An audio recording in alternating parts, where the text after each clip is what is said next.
How do you solder? This is from my personal experience. First, here's the tools that you'll need. First, need a soldering iron. If it has a stand, that'd be really nice. You don't want to burn your table or anything. We'll get into more of the temperature about that later. I have a copper steel sponge, I believe. It helps with cleaning the soldering tip. Got some flux. This is not necessary for what we'll do today, but it can help with sticking wires together if you need to and then soldering them. We have a sponge that's already wet. This will be good for cleaning your soldering tip. And then we have some solder here. I think it's lead free. And then also you don't need this, but I do have a stand. It will help you hold our practice board right here. This is not the best practice board. I've used this for a couple years. Not really used it. I've had it for a couple of years. It's just been sitting in the bin, so I'm going to try to use it. And then I also have this magnifier with a light on it, so that will help us too. Soldering iron. I'm using a, can't really see it, I can't focus it, but I'm using a point, or you could use a flat surface if you want. I have my iron up to 375 degrees Celsius. A good temperature is 310 to 380 degrees Celsius, even 400 degrees Celsius if you need to go that high. Before we start, I first want to show you, if you've never done soldering before, how just putting the tip of your soldering iron makes the solder molten really, really fast, just like that. All you need is a little bit of heat. These are tiny pads, so if you have a bigger pad, all you have to do is touch the side of the pad and then add solder to it. These are screw holes. When you are soldering, you don't want to put too much solder also. But yeah, all you need is a little bit of heat on the pad and that's all. So first we're just going to be putting solder on these holes, and then we'll do more techniques like soldering wires together and soldering components onto a circuit board. The first thing is adding solder. I'm doing this through my phone and magnifying camera, so it's really, really difficult. Touch the area like this. Here, actually, let me get this bubble off. All right, so all you have to do is touch this ring. Just right here, get a little bit heated. I can't see well. And apply solder just like that. Now, these shouldn't be conjoined, but when I was desoldering these, I accidentally conjoined them. I don't have them, but there's really good, just like that. There's really good, I think it's like strips. I'll show it on the screen. I don't know what they're called, but they're like little strips, and if you have solder that you need to get off, you just heat up the solder, you put the strip on, and then you remove the strip, and it takes the solder off. It's really nice. I used them before at an event that I went to.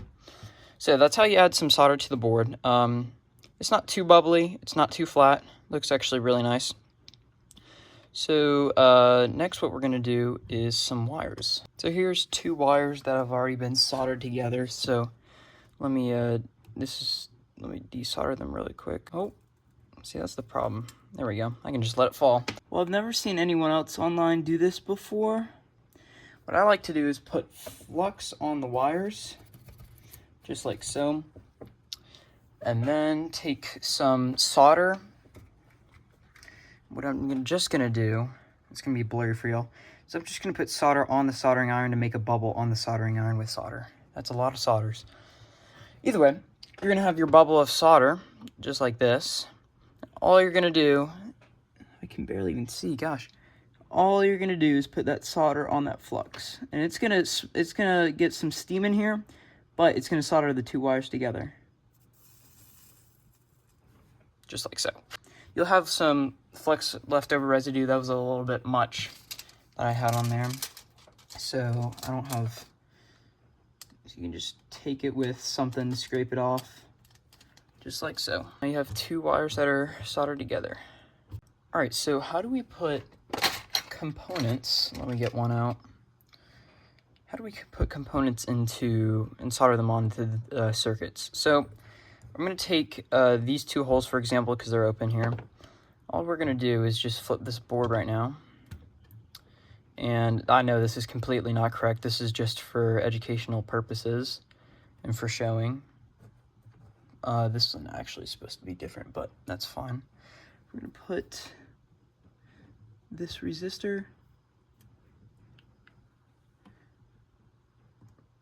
right through here. That's fine, it bent a little bit, but now we'll do. So now that we have it through here, we can take, if you want, it doesn't really matter too much, but take a little piece of tape. I'm just gonna tape this so that it doesn't fall back. That was a lot of tape, but that's fine. So now we have these two just like little things sticking out. So what we're gonna do is, I found this easier with my experience. I know only because these are like really tiny. Actually they're not too small, but really small pads.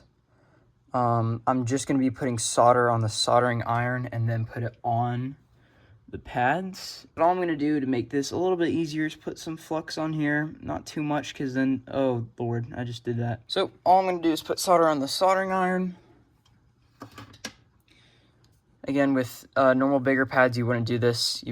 For some reason, my phone stopped recording there, but I soldered that on. It's a little bubbly. You don't want too big of a bubble. So I'm just gonna do the same thing, add some solder to the soldering tip. Not too much this time, because we don't want that bubble. Don't want to make it too messy. Nice. So we create a nice little bubble. And then all you have to do is, with these extra little prongs coming out, all you have to do is take this and just clip them off. Just like that. And so now we can take this tape off and it's soldered down just like that. Now, this is not the right component where it's supposed to be, but this is just an example. So yeah, that's how you do it.